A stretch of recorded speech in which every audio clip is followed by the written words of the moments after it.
Vigilance जाल police बाबू महंगा पड़ा मद व्यवसायी को लांच मागिबा 40,000 टंका लांच नहीं धरा पड़े आईआईसी भुवनेश्वर राजमहल छकरे कटक सीआरआरआई थाना अधिकारी विजय कुमार बारिक को लांच टंका सहित धरिला विजिलेंस आईआईसी दुईटी ठिकाना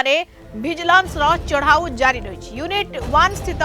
घर मिला नगद 5 लाख टंका कैश एते परिमाण टंका क्योंठू आसिला से नहीं आईआईसी को जेरा करुछि विजिलेंस एने तदंत जारी रखिछि ओडिशा विजिलेंस पूर्वरु नयापल्ली थानार एसआई भावरे दीर्घ दिन धरी कार्य करथिले विजय कुमार।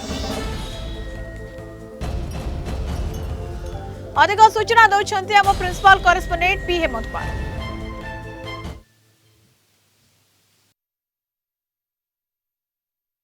अड़ुआरे पुलिस बाबू जड़े मद व्यवसायी लांच नेउथिबा बेले विजिलेंस हाथ में धरा पड़िछंती। यहाँ परे तांकर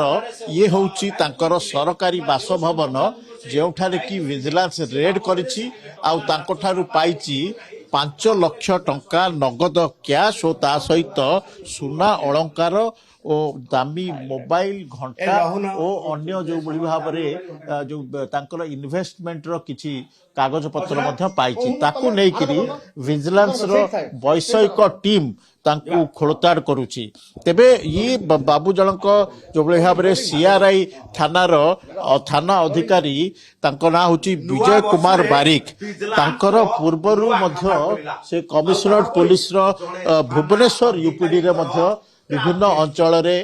से काम करछंती। कैपिटल थाना कथा कहतु से भाव में अन्य थाना से रही वर्तमान तांकर पुराना रेकर्ड को मध्य खोजुची विजिलेंस पूर्वरु तांकर विभिन्न मामला गुड़िक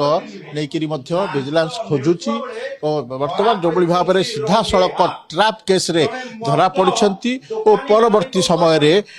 से वर्तमान ट्रैप पर डीए केस रे अर्थात आय बहिर्भूत संपत्ति ये देखंतु तांकर किभଳି शौक थिला फिटनेस रखिया ट्रेडमिल रखिथिले ताहा सहित जो भाव में साइकिल रही ट्रेडमिल साइकिल ये सब रही यह सहित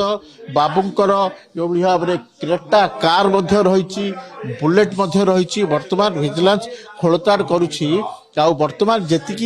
तथ्य मिली 5 लाख टंका कैश मिली सुना अलंकार मिली घंटा मिली और अन्य जो भाव में दामी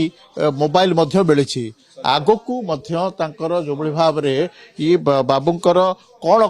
केते रही संपत्ति आय बहिर्भूत संपत्ति ताकू खोलताड़ करुछि vigilance. Bhubaneswar video journalist Piyush Paikaray P Hemant Kumar Kalinga TV.